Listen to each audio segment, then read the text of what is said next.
Going through your CV, just like Abazi, going through your CV as many of us have done here, your CV is an epitome of what will be described as you have gone through the mill. Thank you. You have pretty much climbed the stairs through our courts. So obviously from where you will be sitting, God willing, you will have a much comprehensive view of the whole court system. And I have no doubt in my mind that you will do a good job. Thank you. For Ghana. Thank you. My questions this morning is on how we can improve the inefficiencies within the court system. In Ghana, even though we have district courts, which are supposed to deal expeditiously with matters,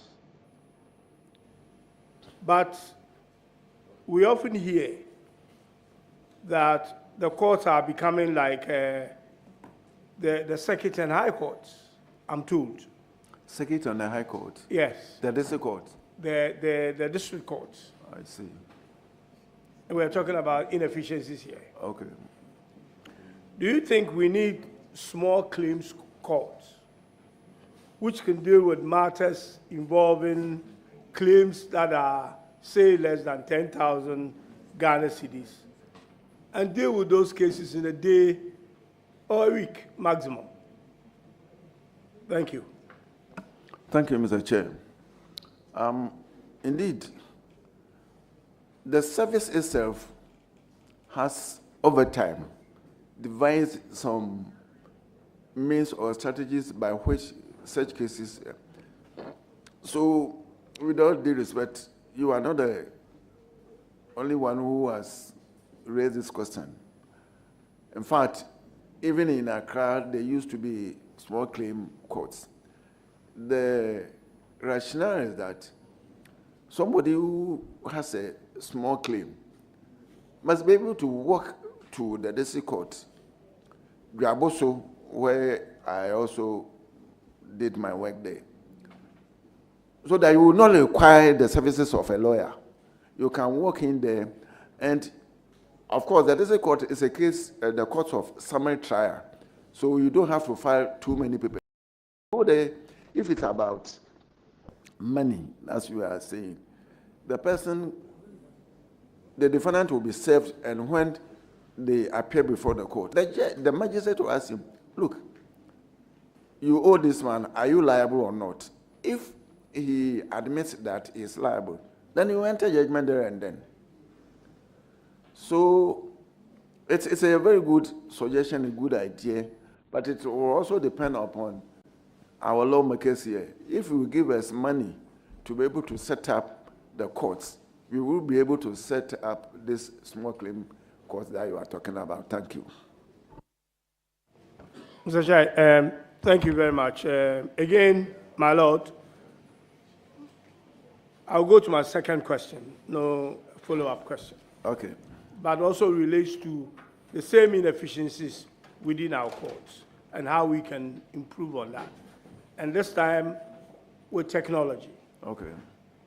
You did say earlier on that if we have, electronic systems within a court, we can improve on things. I think the problem goes beyond just the electronics, but okay, the whole data management of the courts. The data collection and the management of it.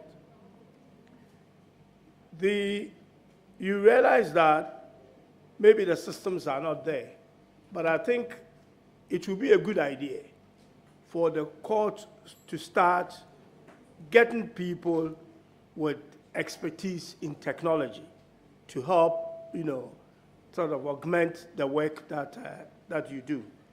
And that the court should be looking at management systems, because the issue is to do with management. the reason why things are quite slow with the courts. So would you think that it would be a good idea to invest? I know you've done a lot of, you started many years ago to do some automation in the courts. Do you think you still need more investment in automating the court? To an extent, it cannot be 100%, but at least to a level that will make processes much faster than having some years, some cases sitting in court for years without any solution. Thank you. Thank you. Certainly, yes. The government or the executive, for that matter, must make conscious effort to invest in this project. I said that in Kenya and in Tanzania, I'm told that when you want to electronically file your cases, you walk into what we call here communication center to do it. So if we have been able to also invest in the system such that it's across the board, across the length and breadth of the country, and we educate people as to how we should use the system, it will help us a great deal, because it will mean that most cases will be tried as expeditiously as possible. And when we are able to do that, I think the confidence and trust in the judicial system will soar up. So I will still plead that when our budget comes, please try to even top it up for us, so that we use part of the money to invest in this kind of, system to improve on our efficiencies. Thank you. Follow up, Mr. Chairman. Would it be an encouragement as well if this investment comes in the system for judges and the whole judicial system to equip themselves with modern technology to be able to, again, be up to speed, in addition to perhaps introducing Chinese classes so you can deal with Chinese issues? Thank you. Since they become quite rampant in our system now. Mr. Chairman, I do agree.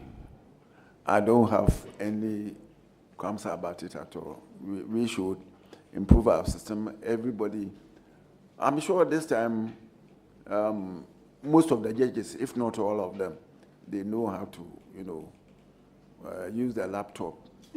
So it's a very laudable idea, and I thank you for the suggestion.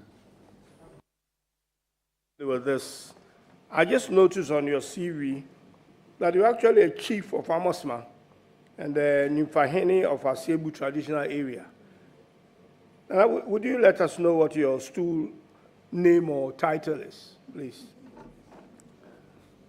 Mr. Chairman, I am Nanamwa the 8th, or let me say it in Fanti. Nanamwa Otodo Awatri. May Amos Mahin, and now may Nyimfahene or Asebu traditional area. Mama Hene.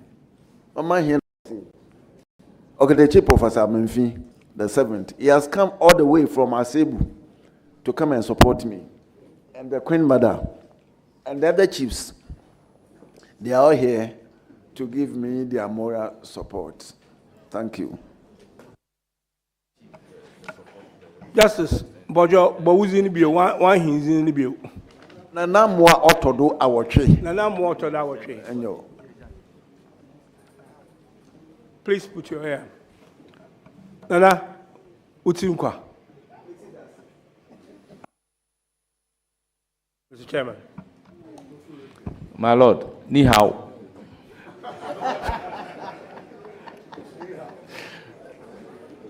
Me how? Ni hao ma. Chinese, hey, this is the first time I'm hearing it. Thank you, Chair. It's greetings. Oh, okay. Yes. And the meaning is what? Like, how are you? Oh, I'm fine. I'm fine. Ni hao ma? Me hauma. Yes. Hey, I see. Thank you. Yes. So Honourable members, I will proceed to give the floor to Honourable Patricia Piaget. Right. Thank you very much, my Lord. Congratulations. Thank you. It's nobody but Mama Pat from Kumasi. Yes. We've been listening to you. Very interesting journey towards the judiciary. And one of the things I'd like to ask is for you to share with us your personal or professional obstacles you faced on your journey to becoming a justice of the court, and how your story might inspire the next generation of legal minds. Thank you. Thank you. If I understood your question, you were asking how I rose to become a judge or Yes, and share a story that will inspire the next generation. Yes. I think, first and foremost, if you want to become a judge, you need to make sure that you should be prepared to work hard. That is point number one. You're also talking about your competence and integrity. The work of a judge, you are settling disputes between feuding parties. So as the statement always go, you must not only deliver justice, but you must also be seen to do justice. My journey, I told you I've had a checkered history, but I want to give one example. You know, it is resilience. You must persist.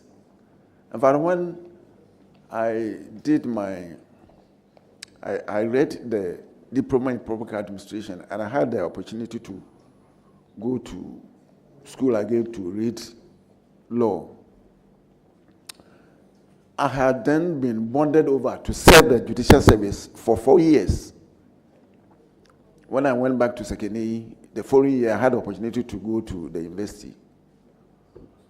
And there were all kinds of obstacles, but it took the intervention of a very good man, the late Justice Archer. He was then the Chief Justice, and I'm always grateful to him that he eventually permitted me to go to school, because I wasn't a family man and I could not have gone to school without steady leave with pay. So I worked hard, and my philosophy in life has always been that something worth doing must be done well. In fact, permit me to emphasize that I started my career as a magistrate in Sefi also. I didn't say that because that place is far from Accra, I will do my work as I choose and as I please. No. Rather, I worked extremely hard, and I had the opportunity to even teach myself the law, because I was always studying the law. I was always reading my law reports. I was already reading my books. And I say this without any shadow of contradiction or whatever, that it was as a review also that the late Chief Justice Akwa identified me because of my hard work. So what I will say is that every magistrate, a judge, whatever, you must work hard. Let your work speak for you. And let the promotion be on merit and not of any other consideration. Thank you. Thank you very much for sharing this with us. My Lord, I want to tease your view on this issue. You know, in Ghana mandates retirement at 70. We have other jurisdictions that looks, especially even in America, that provides life tenure. Would you recommend extending Ghana's retirement age to 75? And whether that will require a constitutional amendment? And if you personally will support that change? Thank you. Thank you, Chair. I will never advocate that the age of a judge, Supreme Court judge for that matter, be raised from 70 to 75. Why? In other jurisdictions that they retire the workers of life for life, so they will maybe run to the age of about 80 plus. They, as you have all become aware, the cases that go to the Supreme Court, they are few. In our jurisdiction, in our part of our jurisdiction, the Supreme Court is always dated with so many cases. And, Madam, unless you want to be a lazy judge, and you will find out, if you want to do the work and do it efficiently, you need to work very hard. And it is very stressful. So it's not advisable that when you get your retirement age of 70, then you say, I want to go to 75. If you don't take care, the 75 will not even reach, and you will go and join your ancestors. So let the law remain as it is, 70, and then you will bow out from the bench. Thank you.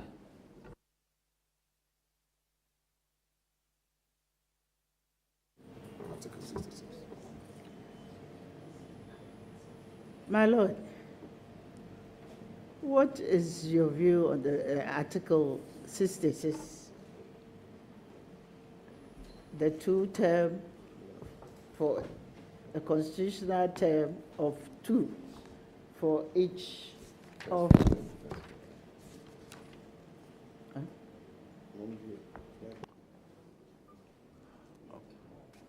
Read Article 66. Okay, thank you, Chair.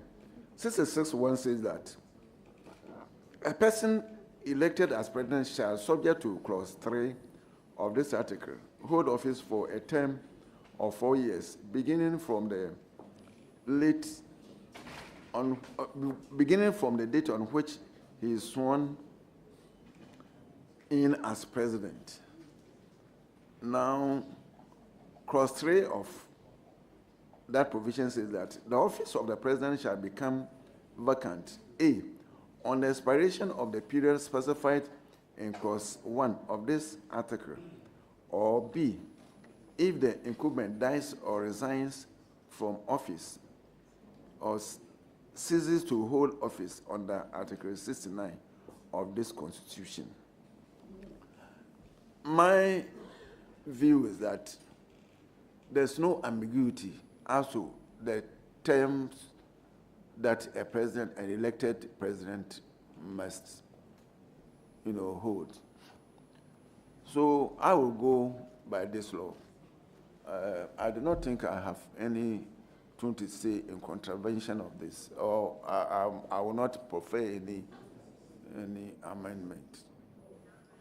We take it that you don't have any issue and you feel that 2-term is 2-term and it cannot be reviewed under any circumstance. I think my position is clear, that the law is clear, so we should maintain it as it is. Thank you. Thank you very much. My other issue, going by your answer to my second question, that you don't think that we should review the mandate for retirement. From your CV, I see a challenge, because I'm really going through your calendar. And if I go through your calendar, I see one thing, that your effectiveness will be just for about 3 months. And yes, if going through the calendar, you go through holidays, vacations, and all that. So I am thinking that if we don't review that law, how can you be, because you are an institution, and therefore, if we have to, Ghana has to benefit your very existence in the judiciary. It is important that we look at that law again. Thank you. Thank you, Madam. Thank you, Chair. My position on the review of the age hasn't changed. I will stand still by it. Now, the challenge you are talking about, Mr. Chairman, there are precedents in the service. Some judges were appointed, and if you permit me, I will mention names. Justice Professor Kuji was appointed to the Supreme Court in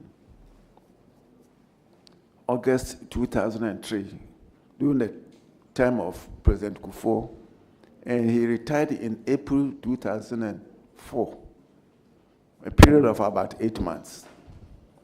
Justice Afrebu was also nominated from the Court of Appeal to the Supreme Court, also during the time of President Kufuor.